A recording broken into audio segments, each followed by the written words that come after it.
Hello, today I want to talk to you about the importance of teaching children the correct names of their body parts, as well as give you some tips on how to talk to children about their genitals. Now, the short answer is openly, appropriately to their level of understanding and age, and using medical terms. It won't scare your children away, I promise, because your children aren't carrying that stigma that most of the adults do. Not just yet. And I will tell you why this is important. We should normalize speaking about vulvas, for example, as openly and normally as about heads or hands, because they all are normal parts of human body. When we shy away from speaking about genitals, or what is much worse, we say that there's something wrong about having them, we not only scare our children away, we also stigmatize having genitals. Imagine stigmatize having legs or hands or noses. And honestly, it marks a child for the rest of their life. A toddler will not understand why there is something wrong about having a penis, for example. So there will be emotions there, very difficult emotions like hate, guilt, shame, but there won't be any understanding of the situations because toddlers or even preschoolers, they don't have the right tools yet to deal with situations like that, to understand them. I know and I understand that in certain cultures or religions, genitals are considered dirty and immoral. Now, what I would advise is to stop for a moment and think about biology, not culture and religion. Because when we think about biology, we will understand that we need vulvas, for example, as much as we need our eyes, ears, noses, and intestines. Talking to children openly about their genitals has a massive impact on their self-confidence, self-esteem, and their sexual life as adults. Let's imagine a situation where two 7-year-old boys join the same football club. They're called Tony and William. Now, Tony, as a preschooler, was notoriously shamed and mocked in front of his entire family for touching his genitals. Which is very normal and very common for very young kids. He developed a guilt and he developed a fear of even mentioning having body parts.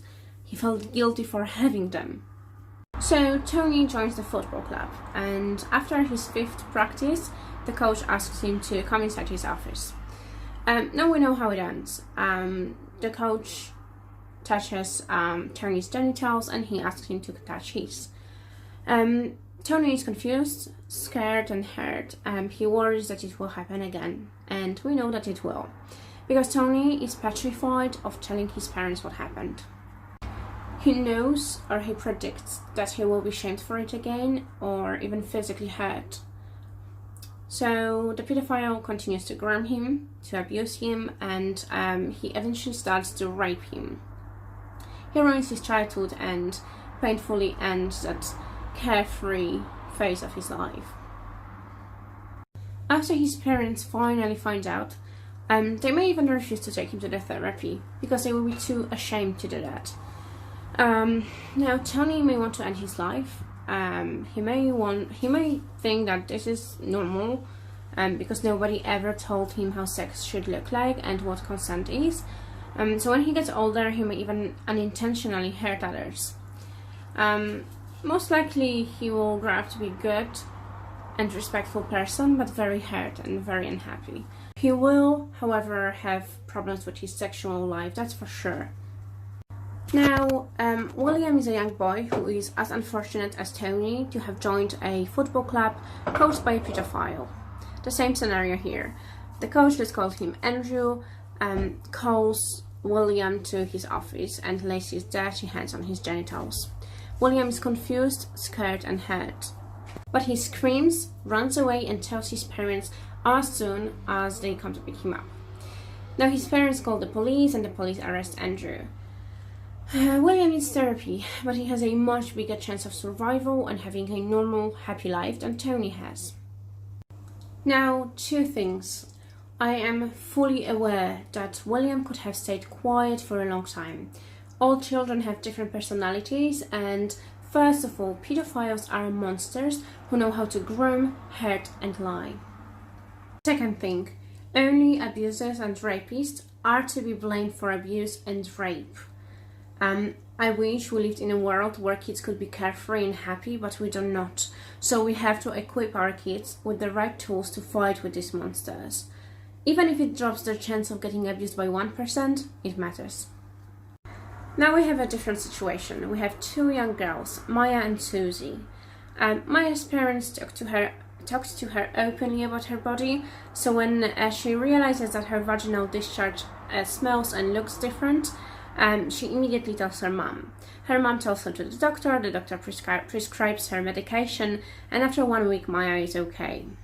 Susie, on the other hand, never talked to her parents about her genitals and her body, so she doesn't know what is and what isn't normal.